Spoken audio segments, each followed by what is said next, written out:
সুকুমারের লেখা বই।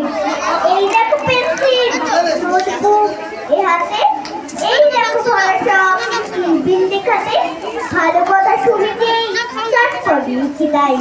শরীরের কটা ঠ্যাং আর ছোড়া শিক্ষায় আঙুলেতে আঠা দিলে কেন লাগে চটচট, কাছে দিলে গরু কেন করে চটপট, দেখে শিখে পড়ে শুনে বসে মাথা ঘামিয়ে নিজে নিজে আগাগোড়া লিখে গেছি আমি।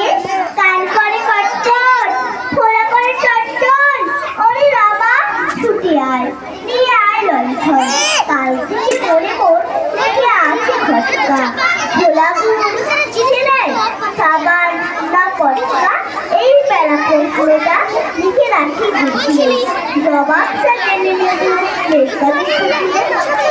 পেট কেন কামড়ায় বলো দেখি কারোকে, বলো দেখি ঝাঁজ কেন জোয়ানের আলোকে, পেট পাশে তেজ কেন, ঝাল কেন লঙ্কায়, নাক কেন ডাকে আর পিঠ কেন চমকায়, কার নাম তুলতুলি কাকে বলে অরণি, বলবে কি তোমরা তো তোর বই পড়নি। নমস্কার।